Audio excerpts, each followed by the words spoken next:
지난 5월 가정의 달 해서 저는 행복한 가정을 위하여라고 해서 한 2주간 가정의 핵심이 되는 부부, 남편과 아내, 결혼이 무언가, 또 부부의 그 역할이 뭔지, 그 질서가 뭔지 이런 말씀을 2주간에 걸쳐서 했습니다. 오늘은 가정과 관련해서 자녀에 관하여, 자식에 관한 이야기를 좀 하려고 합니다. 우리 교회 표어가 원래 평안하여 든든히 써가는 교회, 우리 교회 그랬습니다. 첫째가 생명의 생명수가 흐르는 강단, 이 강단이 튼튼해야 된다. 둘째로 성령의 기쁨으로 섬기는 사역, 성령 충만한 사역자들이 성령의 기쁨으로 일해야 된다. 세 번째가 부흥하는 다음 세대, 우리 자녀들을 가르쳐 말합니다. 평안하여 든든히 교회도 세워가야 되겠지만 여러분의 가정의 자녀들도 정말 평안하여 든든히 세워가는 그 일들이 얼마나 중요한지 모릅니다. 여름 성경학교가 이제 7월부터 또 수련회 바로 시작되어집니다.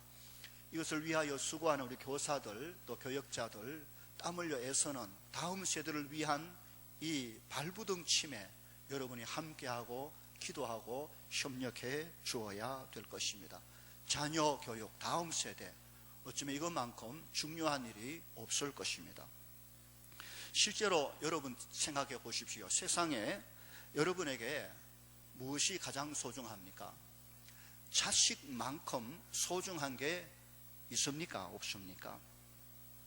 사람들은 자기 몸에서 난 자녀의 생명을 자기 생명처럼 여깁니다. 똑같이 생각하고 소중하게 여깁니다. 다시 말하면 자녀가 잘 낳든지 못 낳든지 부모는 그 아이가 내 자식이니까, 내 핏줄, 곧 내 생명이라고 생각하고 부모는 자식을 무조건 사랑하고 보호하고 소중히 여깁니다. 그래서 부모를 위하여 내가 죽겠다 하는 그런 자녀는 잘 없어도 자식을 위하여라면 지금 당장이라도 죽겠다는 부모는 여기에 수두룩 할 것으로 보입니다.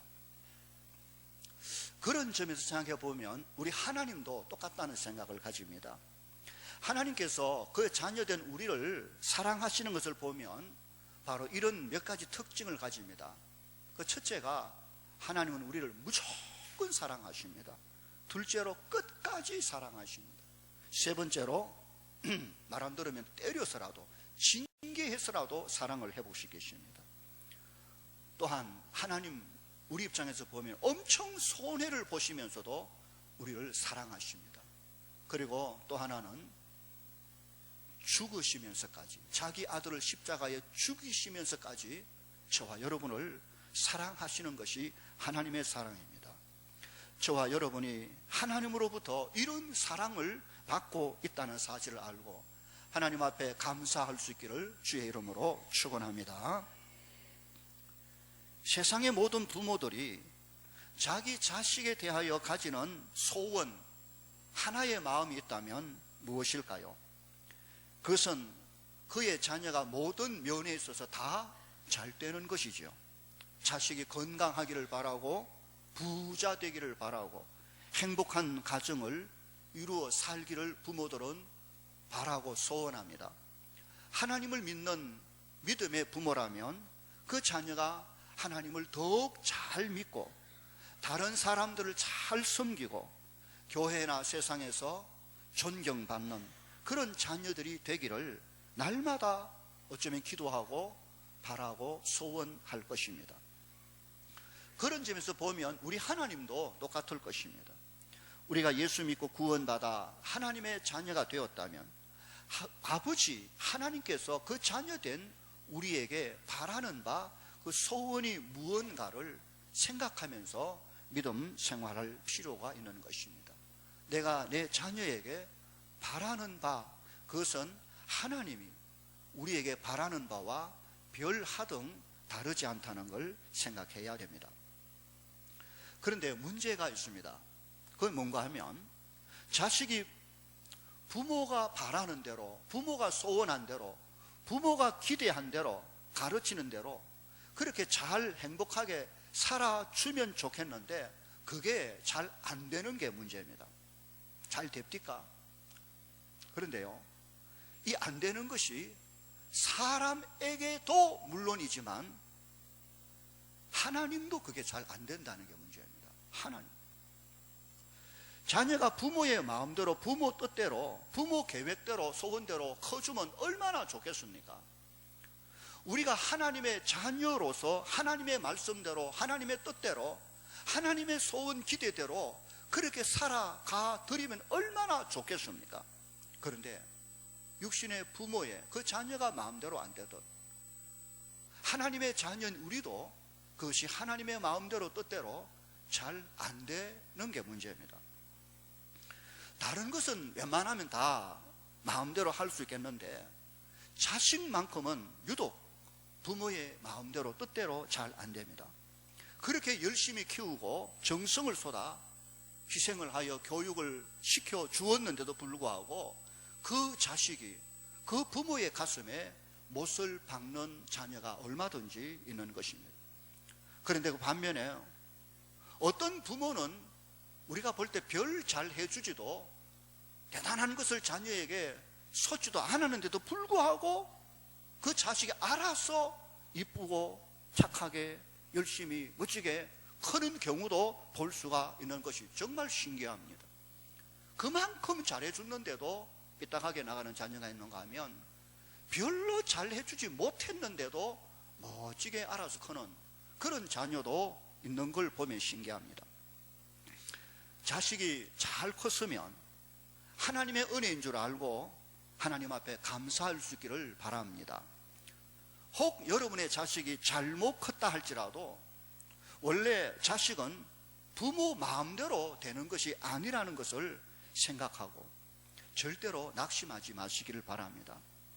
하나님도 우리가 그렇게 하나님 아버지 앞에 불순종하고 하나님의 뜻대로 안 살아드렸음에도 불구하고 하나님께서 낙심하고 포기하고 그러지 않은 것처럼 우리의 자녀 역시 부모 뜻대로 혹 그렇게 자라지 않아 혹 아픈 상처를 남겼다 할지라도 자녀에 대하여 절대로 낙심하거나 포기하는 그런 일은 없어야 될 것입니다.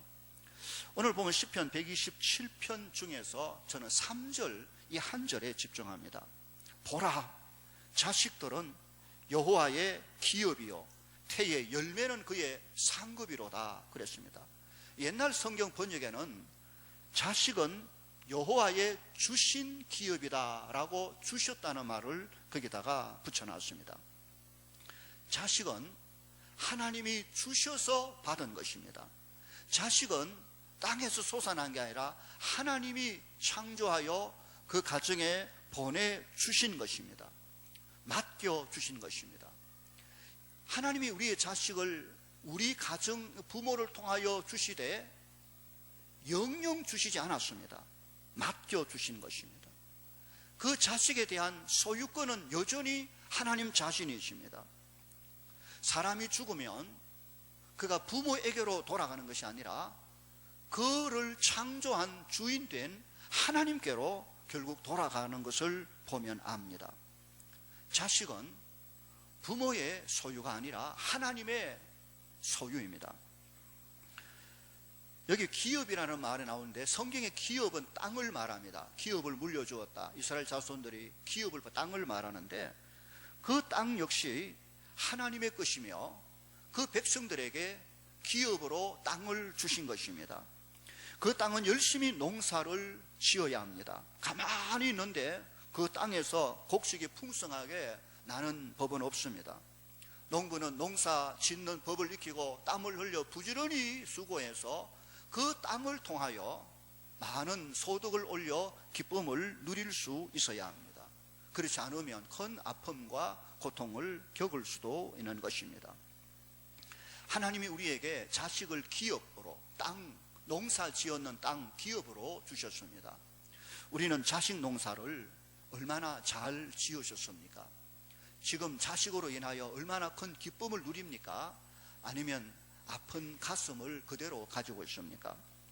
오늘 이 한 구절을 묵상하면서 몇 가지 제 마음속에 늘 가지고 있던 하나님의 백성들의 가정의 자녀는 이렇게 길렀으면 좋겠다, 그 이야기를 좀 하려고 합니다. 자식들은 여호와의 기업, 여호와께서 하나님께서 주신 기업이라는 사실을 염두에 둬야 됩니다. 자, 첫 번째로 기억해야 될 것은 자녀는 부모의 소유물이 아니다 하는 사실을 확실하게 기억하고 있어야 합니다. 누구의 소유입니까? 하나님의 소유입니다. 자녀 교육에 실패하는 가장 큰 이유 중 하나가 바로 이 부분입니다. 부모가 자식을 자기가 낳았다고 자기 소유물로 생각하면 곧 자녀에게 실패를 줍니다. 내가 낳았으니까 내 겁니까? 내 핏줄이니까 내 소유물입니까? 아닙니다. 부모가 자식을 낳긴 낳았지만 그 부모가 자식을 만든 겁니까? 그 자식의 머리카락 하나, 그 핏줄 하나, 그 신체의 오묘함을 부모가 설계하고 계획하고 지었습니까? 천만에 만만에 아무것도 모릅니다. 자기의 몸을 통하여 하나님이 생명을 주신 것을 받았을 뿐인 것입니다. 자녀는 부모의 소유가 결코 아닙니다. 하나님의 소유입니다. 하나님이 주셨고 맡겨주신 위탁받은 자녀들입니다. 부모는 자녀가 아니며 자녀 또한 부모가 아닙니다. 언젠가 자녀가 결혼하면 자녀는 독립하여 부모를 떠나가야 됩니다. 결혼이 뭔지 지난 주간에 말씀드렸습니다. 부모를 떠나야 됩니다. 결국 떠납니다. 그걸 못 떠나도록 붙잡고 있다든지 안 떠나든지 하면 서로 간에 큰 불행한 문제가 발생할 수가 있습니다. 계속 붙들고 있는 자기 소유가 아니라 때가 되면 떠나보내야 됩니다. 하나님의 소유입니다.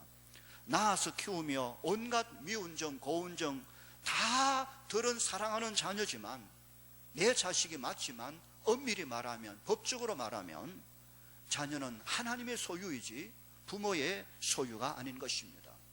자녀가 죽으면 부모에게 돌아가는 것이 아니라 하나님께로 돌아간다는 사실을 기억해야 되는 것입니다.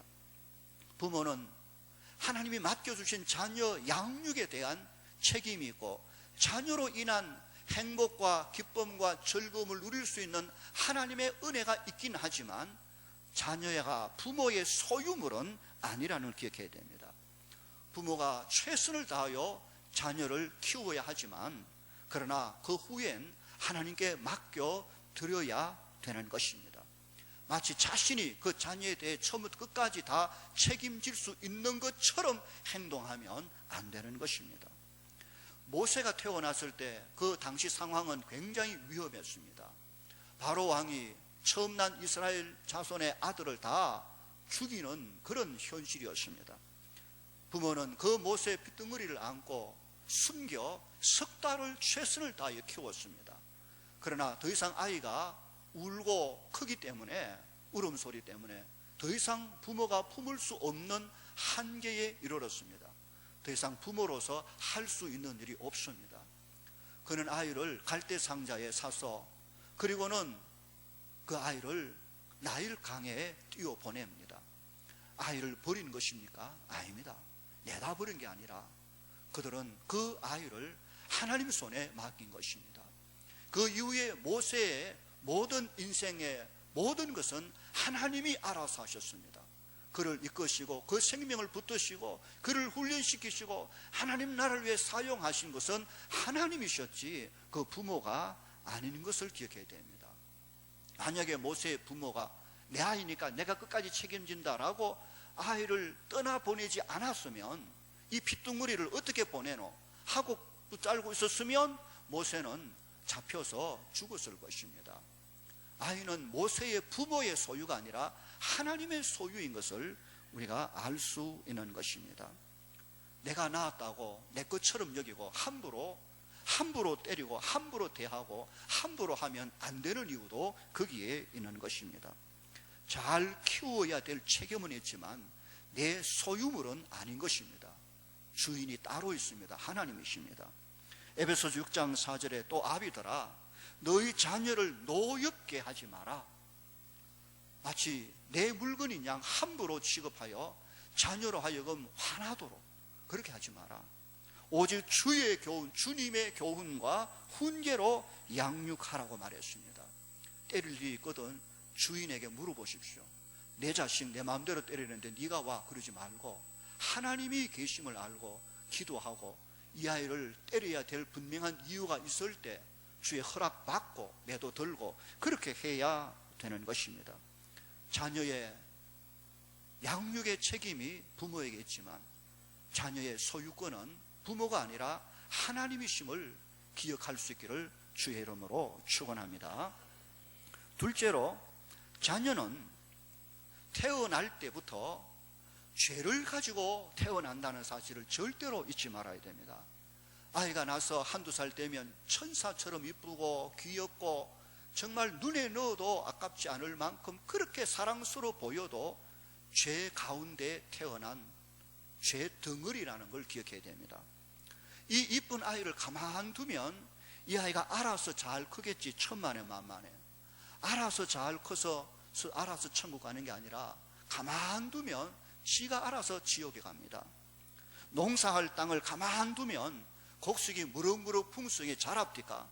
가만 놔두면 어느 순간 잡초투성이가 되고 마는 것입니다.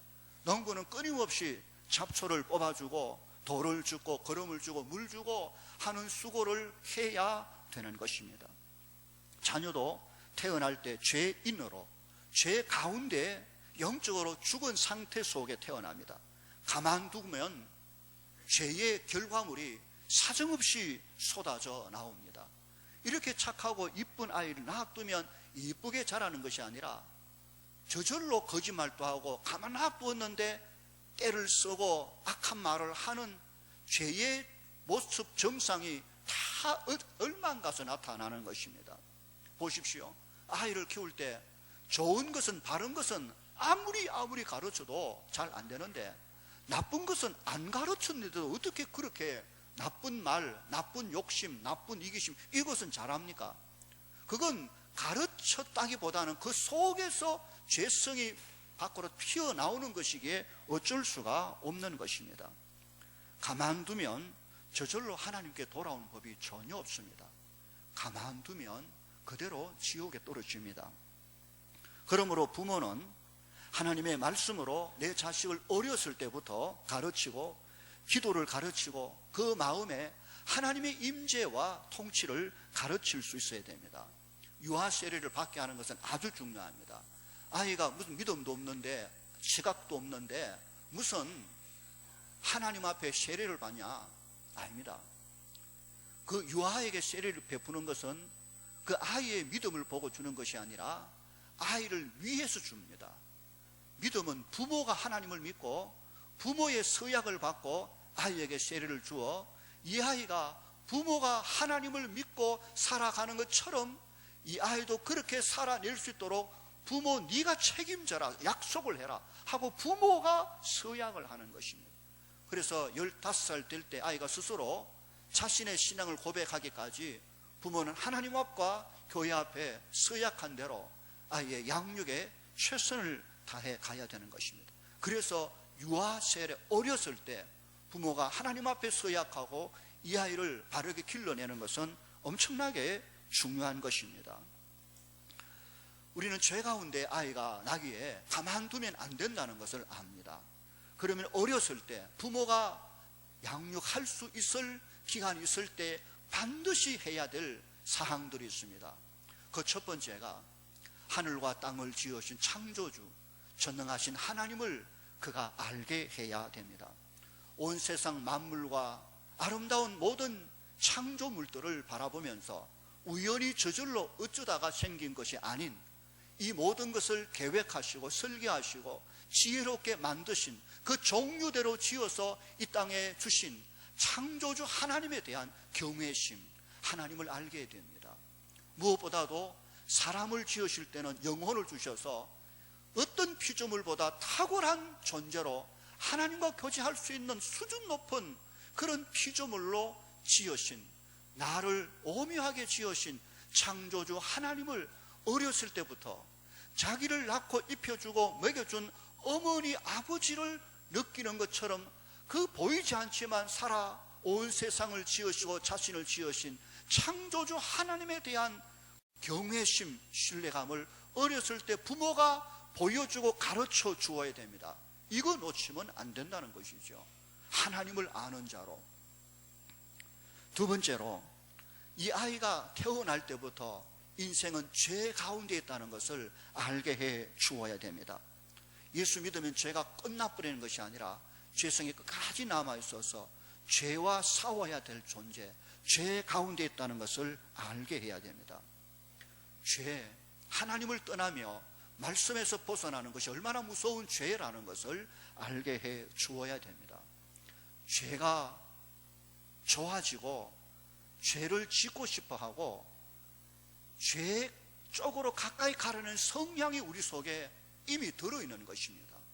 그걸 차단시키고 그로 하여금 죄로부터 멀리 하나님께로 가까이 나아갈 수 있는 그런 구원의 길을 열어주어야 됩니다. 그것이 뭡니까? 예수 그리스도 십자가 부활의 의미를 가르치고 그가 왜 이 땅에 오셨는지 죽으셨는지 그 부활이 우리에게 무엇을 의미하는지 부모는 어렸을 때부터 아이에게 구원의 복음을 가르치고 또 가르치고 말해 주어야 됩니다. 엄마 아빠가 바로 그 예수님을 믿고 죄에서 구원받아 하나님의 자녀 되는 것을 자녀에게 고스란히 가르쳐 자녀도 똑같이 부모의 신앙 고백을 스스로 할 수 있도록 예수 그리스도의 십자가 부활의 복음을 가르쳐 그로 하여금 중생 다시 태어남 하나님의 자녀로 거듭남을 경험할 수 있도록 도와주어야 되는 것입니다.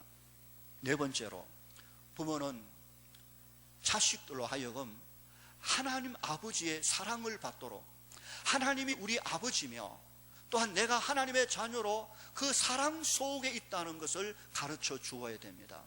다른 건 다 있어도 사랑받지 못한 사람은 점점 시들어갑니다. 자식도 부모의 사랑 속에 크는 것처럼 자식이 하나님의 베푸신 은혜와 그 사랑 속에서 무럭무럭 성장해 갈 수 있어야 됩니다. 하나님의 사랑, 나도 하나님을 사랑하며 하나님이 나를 사랑하신다, 하나님은 내 아버지며 내가 그의 자녀라는 사실을 인식하는 아버지 하나님의 사랑 속에 자녀가 자라도록 부모가 그 삶을 보여주어야 되는 것입니다. 다섯 번째로, 부모는 자녀로 하여금 그 심령 속에 하나님의 영 성령님이 언제나 계신다는 사실을 가르쳐 주어야 됩니다. 그 성령께서 우리로 진리 가운데로 인도하시고 죄를 깨닫게 하시고 우리를 책망하시고 우리에게 은사와 용기와 힘을 주시는 성령 하나님이 네 마음속에 언제나 계셔서 떠나지 않는다는 사실을 확인해 주어야 됩니다. 그리스도인들은 어디로 가든지 어디 있든지 결코 혼자가 아니라 성령 하나님이 나와 함께 계심을 그 아이가 고백하고 그 성령으로 주 앞에 나와 기도할 수 있도록 도와줄 수 있어야 됩니다. 성령님이 내 마음속에서 언제나 영원히 함께 계심을 가르쳐야 되는 것입니다. 여섯 번째로, 부모는 자녀에게 하나님의 말씀을 가르침으로 그 자녀로 하여금 남은 평생 하나님의 영광을 위하여 자기를 창조하고 사랑하는 아버지 하나님의 영광을 위하여 살아갈 수 있는 사명을 깨닫게 해야 됩니다. 이 아이가 자라나서 뭘 위하여 어떤 방향으로 가야 할 그 방향을 가르쳐 줘야 됩니다. 너는 하나님의 영광을 위하여 하나님이 너를 지으셨고 너로 말미암아 하나님이 기뻐하신 뜻이 많단다. 그 일을 붙잡고 나가야 될 인생의 사명을 아이에게 심어줘야 됩니다. 마지막 일곱 번째로, 부모는 자녀에게 내가 언젠가 이 땅을 버리고 떠나갈 그때에 들어갈 천국 하나님의 나라를 소망하고 사는 것처럼 자녀의 평생에 그 마음속에 천국을 소망하는 믿음을 심어 주어야 됩니다. 다시 오실 주님을 기다리는 재림의 신앙을 심어 주어야 되고 언젠가 하나님 부르시면 우리는 우리가 돌아갈 아버지의 나라 고향이 있다는 사실을 가르쳐 주어야 됩니다.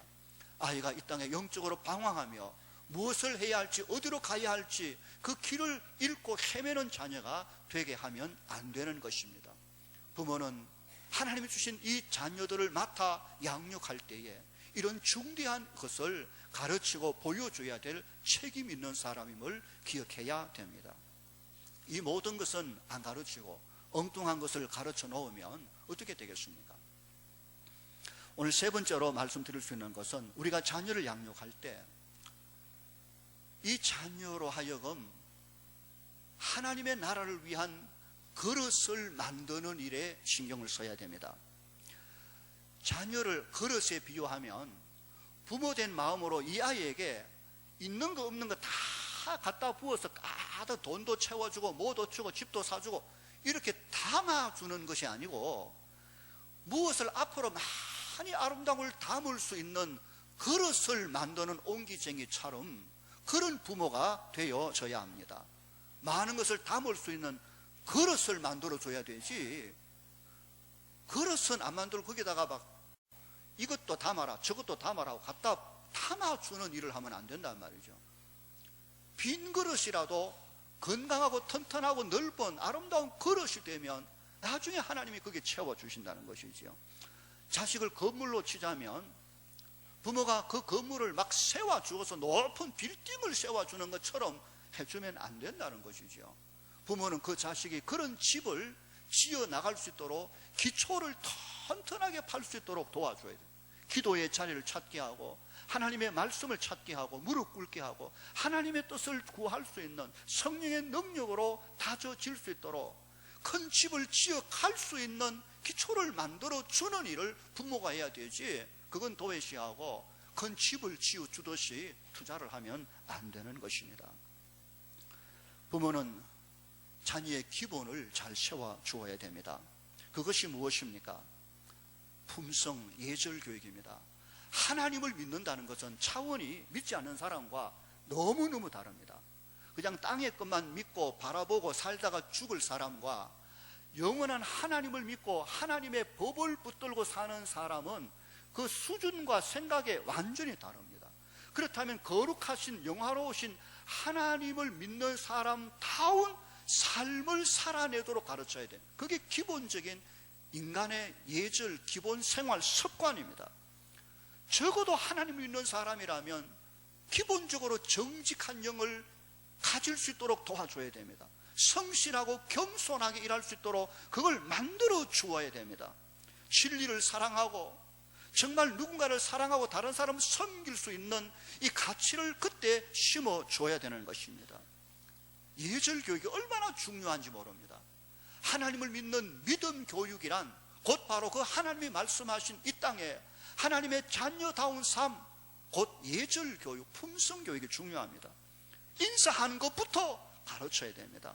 녹화하는 것, 질서 지키는 것, 자기가 놀던 자리 정돈하고 청소하는 것, 휴지 줍는 것, 이것조차 안 되었는데 무슨 하나님을 믿고 거룩한 백성이 좋고 신앙이 좋고 아무리 좋은들 청소 안 할 줄 모르고 어른 보면 인사할 줄 모르고 휴지 떨어지는 거 줍지도 못하는, 그걸 집에서 안 가르쳐 놓으니까 교회 와서도 안 되는 것이죠. 아이 속에 정말 하나님의 비전을 심어주고 열정과 인내가 무언지를 가르쳐야 됩니다. 좋은 책을 가져다 동서고금 이 세상을 빛낸 수많은 위인들의 책들을 부모가 함께 읽고 소개할 수 있어야 됩니다. 아름다운 곳을 여행하며 아이로 하여금 세상을 경험하고 볼 수 있도록 눈을 열어 주어야 되는 것입니다. 이미 이 땅은 가치관이 무너졌습니다. 기본 질서, 가정은 무너진 지 오래됩니다. 이제는 옳은 것을 옳다고 말해도 그게 죄가 될 그런 세상이 됐습니다. 그 가치에 교회마저 무너지면 안 되는 것입니다. 이제는 교회가 세상이 무슨 법을 정하고 어떻게 공격해도 우리는 정신 차려서 사람을 지으시고 우리에게 말씀을 주신 하나님의 말씀을 붙들고 내가 살고 자녀들을 가르쳐야 됩니다. 역사를 이해할 수 있는 눈을 길러야 됩니다. 민족과 가문과 가정과 국가가 얼마나 중요하고 소중하다는 것을 어릴 때 가르쳐 주어야 됩니다. 온 세상을 향하여 가슴을 열고 세계를 바라볼 수 있는 안목도 어렸을 때 바로 길러 주어야 되는 것입니다. 권위에 대한 순종은 너무나도 중요합니다. 지는 법도 배워야 됩니다. 고난을 당할 때 참을 수 있는 인내심도 가르쳐 훈련해야 되는 것입니다.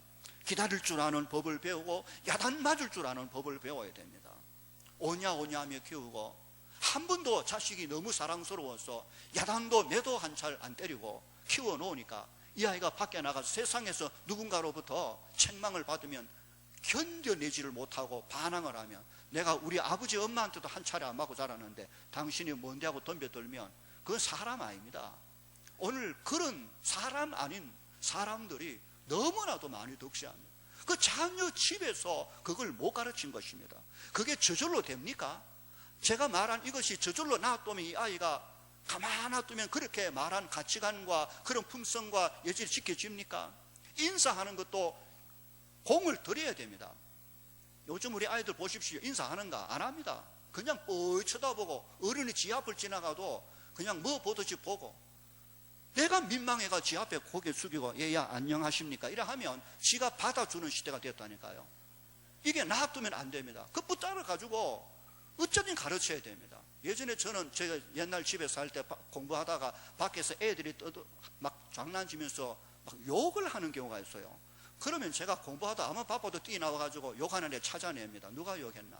네가 했나? 확실하나? 그게 잘못됐지? 내가 고쳐주마 하고 내가 욕을 들고 나면 여기다가 팍 집어가 눈물이 팽 나오도록 만들어서 다시는 욕하지 말아라. 알겠나? 그래 가지고라도 고쳐놔야 됩니다. 우리 무목사님 집에 아가 예찬이라고 있는데 이것도 인사를 안 해요. 인사를 보도 뿔 보고. 그래 제가 볼 때마다 이 아이를 붙들고 인사해라. 같이 하자. 만약에 다음 인사 안 하면 내한테 그러니까 2번을 해야 된다. 안녕하십니까? 안녕하십니까? 배꼽 인사를 해자. 그래도 안 하면 그 다음에는 4번을 해야 된다. 그래도 안 하면 18번을 해야 된다. 이래가 한 번은 계속 안 해가지고 앞에서 계속 20번을 안녕하십니까? 이거 가르쳤다니까요. 그래 지금 인사 너무너무 잘합니다. 그거 하나 가르치는 게 쉽지 않습니다. 좌우를 분별하고 청소하고 쓰레기 줍는 일, 그거 안 가르치면 안 됩니다. 좋은 그릇에 대한 것은 디모데후서 2장 20절에도 나옵니다. 집에 은그릇, 금그릇, 나무그릇, 질그릇 다 있는데 누구든지 이런 것에 자기를 깨끗하게 하면 주인이 쓰시기에 합당한 그런 선한 일에 만들어진다고 했습니다. 깨끗한 그릇, 튼튼한 그릇, 깨지지 않도록, 깨졌으면 상처를 회복시켜 주어야 됩니다. 크고 넓고 깊도록 만들어줘야 됩니다. 아름답도록 해야 됩니다. 그리고 무엇보다 선한 용도에 맞도록 그릇을 키워내는, 만들어내는 일을 부모가 해야 되는 것입니다. 여러분, 이 일을 위하여 징계가 필요합니다. 매는 성적을 얼마 올렸느냐, 뭐 성적이 왜 내려갔니, 그래서 손바닥을 때리고 그러라고 매가 있는 게 아닙니다. 그거 공부 못한다고 때리면 그 문제가 생깁니다. 매는 바로 이런 품성, 이런 죄를 떨쳐버리고 바른 하나님의 자녀다운 수준을 길러내기 위해서 말로 해서 안 되면 결국 매를 쳐서라도 바로 잡는 것이 맞는 것입니다. 이 세상은 이미 이 법이 잘못돼 가지고 이젠 학교 선생님들이 자기 학생들, 제자들의 버릇을 고치기 위하여 매를 못 들게 되었습니다. 때리면 바로 고발 들어갑니다. 심지어 부모도 자기 자녀에게 함부로 야단을 치거나 책망하거나 매를 들면 바로 아이가 고소를 해버리면 경찰이 와서 자기 부모를 잡아가 버리는 시대입니다. 정말 완전히 잘못돼도 너무 잘못된 쪽으로 세상이 흘러갑니다. 그런 곳에 우리가 편성하면 안 됩니다. 세상에 날 잡아가도 나는 하나님 말씀대로 내 아이를 바르게 길러리라 하고 말로 해서 안 되면 징계할 수 있어 아이를 바르게 길러야 이 시대에 소망이 있지. 이거 법적으로 안 되는데 해서는 부모가 돼가지고도 자기 자식 잘못된 걸 뻔히 보고도 책망도 못하고 매도 못 들고 그런 기류에 휩쓸려가면 결코 안 되는 것입니다. 잠언 13장 24절에 초다를 참아 못하는 자는 그 자식을 미워함이라. 자식을 사랑하는 자는 건실히 징계하느니라. 히브리서 12장 5절 이하에 내 아들아 주의 징계하심을 경히 여기지 말며 그에게 꾸지람을 받을 때 낙심하지 말라. 주께서 그 사랑하시는 자를 징계하시고 그의 받으시는 아들마다 채찍질 하심이라 하셨으니 너희가 참음은 징계를 받기 위함이라. 하나님이 아들과 같이 너희를 대우하시나니 어찌 아비가 징계하지 않는 아들이 있으리요. 징계는 다 받는 것이거늘 너희에게 없으면 사생자요 참 아들이 아니니라. 또 우리 육체의 아버지가 우리를 징계하여도 공경하였거든 하물며 모든 영의 아버지께 더욱 복종하여 살려 하지 않겠느냐. 저희는 잠시 자기의 뜻대로 우리를 징계하였거니와 오직 하나님은 우리의 유익을 위하여 그의 거룩하심에 참여케 하시느니라. 무릇 징계가 당시에는 즐거워 보이지 않고 슬퍼 보이나 후에는 그로 말미암아 연달한 자에게는 의의 평강한 열매를 맺나니. 계시록 3장 19절에는 무릇 내가 사랑하는 자를 책망하여 징계한다 라고 했습니다. 매는 그때 필요합니다. 물론 이 매 징계는 지혜가 필요합니다. 다 큰 자식을 가지고 중학생, 고등학생 된 걸 가지고 부모 말 안 듣는다고 몇 차례 들고 때리면 안 되는 것이죠. 어릴 때 안 해놔놓고 다 커가지고 됩니까? 더 화가 일어납니다. 징계는 적어도 초등학교 그 밑으로 효과가 있습니다. 어릴 때 고쳐야 되지. 어릴 때 안 고쳐놨다가 다 커가지고 질 잡는다고 힘없는 엄마 아버지가 매를 들고 그 다 큰 아이를 때린다고 덤벼들면 큰 화가 나올 수 있습니다. 그리고 징계는 반드시 사랑과 겸해야 됩니다. 애를 징계를 채찍을 때리고 손바닥을 때리고 궁둥이를 때려서 애가 아파 울면 의미를 설명해주고 징계를 하고, 그러면 끌안고 반드시 기도하고 같이 울면 사랑해주는, 그래야 되지. 때리기만 해서 아이가 안 고쳐지는 겁니다. 사랑만 해서도 고쳐지는 게 아니죠. 정말 사랑하기에 엄마가 나를 때리고 아빠가 나를 징계하는 그 채찍이 그 아이를 바르게 키우는 것입니다. 성경대로 하셔야 됩니다.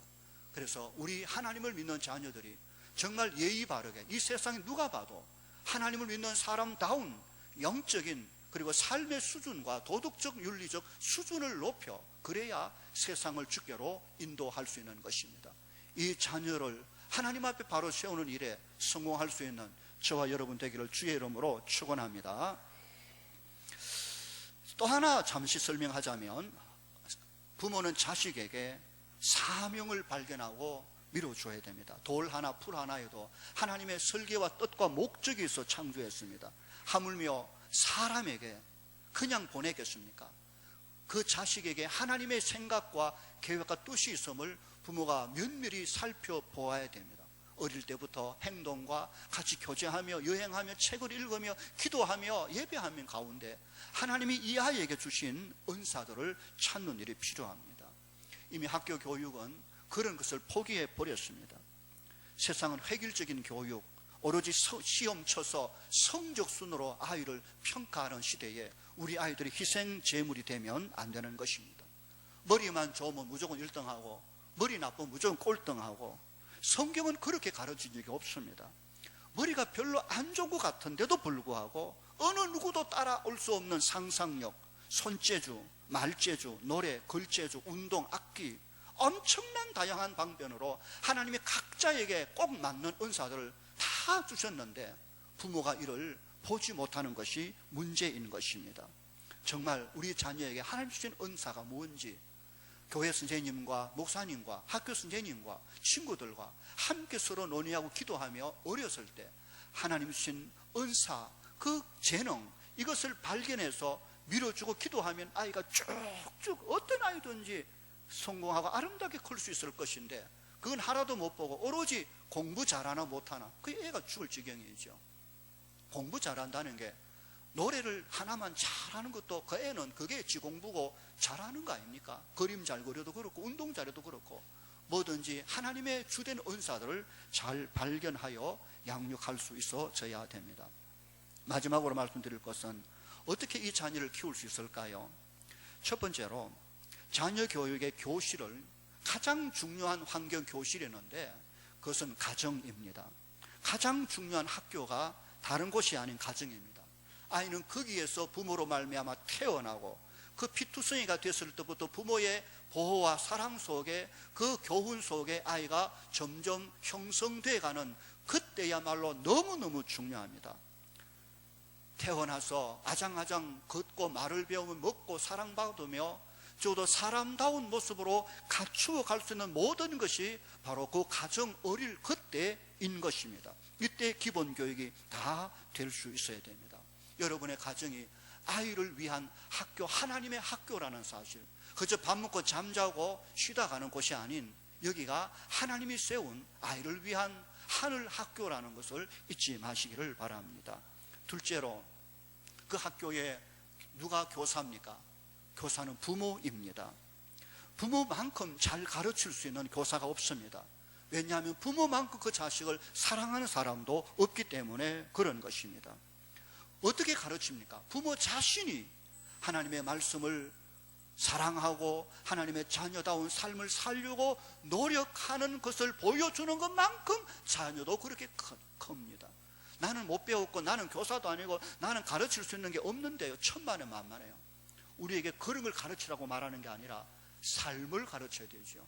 내가 말씀대로 살고 하나님 두려워하고 예배 드리고 정직하게 바로 성실하게 이런 걸 보여 살면 자식은 자연스럽게 부모를 스승 삼아 부모의 삶을 보고 생활과 말과 삶을 고스란히 배울 수 있는, 그걸 가르쳐 줄 수 있는 게 부모 외에 누가 있습니까?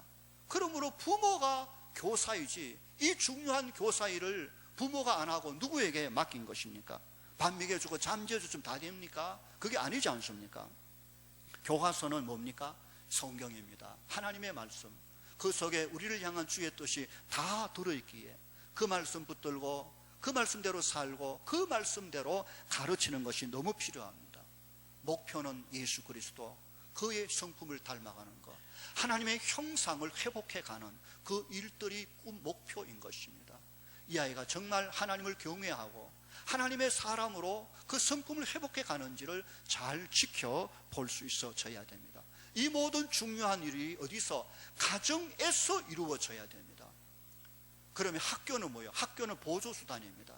학교에 가서 학문도 배우고 친구도 만나고 공부도 해야 되지만, 그러나 가정에서 가장 중요한 것을 가르쳐낼 만한 오늘 이 시대의 학교는 이미 아닙니다. 학교를 가지 말라는 말이 아니라 학교도 중요하지만 학교에서, 가정에서, 학교에서 절대로 할 수 없는 일을 가정에서 해야 된다는 것입니다. 우리 아이는 교회 잘 다니는데요, 교회 열심히 안 봐주고 천만에 만만합니다. 교회 역시 보조수단입니다. 교회가 여러분의 자녀를 책임지려고 하면 교회 여러분 매일 보내야 됩니다. 이곳에 매일 와서 먹고 자고 같이 공부하고 퇴근하고 이렇게 해야 아이를 고치지, 주일날 한 번 바짝 와가지고 예배, 어린이 예배 시간에 30분 설교 듣고 20분 부모 공부하고 돌아가서 살아 보냈는데 그게 무슨 교육이 되면 애를 바꿀 수 있으면 못 바꿉니다. 교회 댕기니까 아이가 안심하고 신앙적으로 잘 자랄 것 천만에 만만합니다. 교회는 보조기관입니다. 정말 교회가 잘 할라 치자면 교회에서 드린 예배와 가르친 말씀이 여러분의 가정 속에서도 적용되도록 끊임없이 연구하고 시스템을 만들고, 학교에서도 이 아이가 한 번 드린 예배가 일주일 동안 지배를 받을 예배자의 삶을 살 수 있도록 돕는 연구가 필요합니다. 그렇지 않고 교회에서 한 시간 예배 드렸다고 이 아이가 하나님의 자녀로 훌륭하게 자랄 거라고 생각하는 그만큼 착각이 없다는 것이죠. 가정이 중요합니다. 교회도 중요하고 학교도 중요합니다. 그러나 가정만큼 중요하지는 않습니다. 하나님 맡겨주신 가정에 학교 선생님 된 부모 된 여러분이요, 주님이 위탁 교육 맡겨주신 자녀들을 하나님의 거룩한 자녀로 길러내는 일에 최선을 다해 줄 수 있기를 주의 이름으로 축원합니다. 결론을 말씀드립니다. 내 자녀가 이미 커서 벌써 출가를 했고 지금 남아있지 않다 할지라도 여전히 우리에겐 다음 세대, 하나님의 나라 교회의 다음 세대에 있습니다. 이들을 붙들고 기도해 갈 수 있어야 됩니다. 혹 하나님 주신 자녀를 양육하고 있는 부모가 있다면 이 시간 그 자녀들을 향하여 한번 이런 질문을 해보십시오. 적어도 3가지 질문을 해서 어떤 답을 얻을 수 있는가 생각해 보십시오. 첫째로, 과연 내 아이가 예수님을 믿는가? 하나님의 자녀로 거듭났는가? 하나님을 믿는 하나님의 사람인지를 분명히 확인하셔야 됩니다. 이게 희미하면 안 됩니다. 분명할 때까지 가르치고 보여주고 기도해 주어야 됩니다. 둘째로, 이 자식이 부모를 공경하는가를 반드시 확인해야 됩니다. 자기를 낳아준 부모조차 존경하지 않는 자식으로 부모가 길렀다면 실패한 것입니다. 세상에 훌륭한 누구를 존경하고 어떻게 아무 소용없습니다. 지 낳은 지 부모도 지가 존경 안 하는데 누구를 존경하고 따라가고, 그건 말이 안 되는 소리입니다. 그러므로 자녀들 속에 존경받는 부모가, 공경받는 부모가 되기까지 부모는 하나님 말씀 붙들고 발부둥치고 노력해야 됩니다. 자녀의 입에서 자신을 낳고 길러준 부모의 그 희생과 사랑과 수고를 잊지 않고 나를 여기까지 길러주고 기도해준 우리 부모님이 비록 무식하고 비록 연약하고 비록 이런 어려운 속에 있지만 나는 세상에서 내 부모님을 가장 존경합니다. 그 고백이 그 아이 속에 있어야 부모가 자식을 바로 기르는 것입니다. 마지막 세 번째로 그 아이에게 꿈이 있는가 물어보십시오. 정말 하나님의 자녀로 주의 영광 이 땅에 살아갈 삶의 목표와 방향이 정해졌는지, 아무 꿈도 목표도 사명도 없다면 그게 사는 것 아니지 않습니까? 너 하나님 믿니? 분명히 물어보십시오. 너 부모님을 존경하니? 너에게 꿈이 있니? 적어도 이 세 가지 질문에 이 아이가 그래도 대답할 수 있다면 어느 정도 안심이 됩니다. 그 아이는 조금만 잡아주면 어떤 문제도 이겨내고 하나님의 자녀로 이 세상에 우뚝 설 수 있는 자녀로 성장할 것입니다. 부모에게 주신바된 자녀는 부모의 것이 아니라 하나님의 소유며 우리에게 위탁의 명령과 책임이 주어졌습니다. 최선을 다하여 자식 농사에 힘을 써서 하나님의 영광을 위하여 주 앞에 길러 드리는 우리 모두가 될 수 있기를 바랍니다.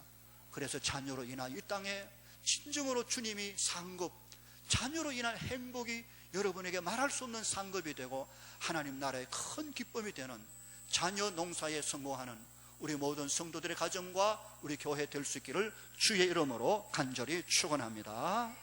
이 시간 우리 한번 기도합시다. 정말 우리는 소중한 사명, 자녀 앞에 중요한 사명자인데 돌아보면 부끄러운 점이 너무 많습니다. 이 시간 이 말씀 붙들고 주 앞에 기도합시다.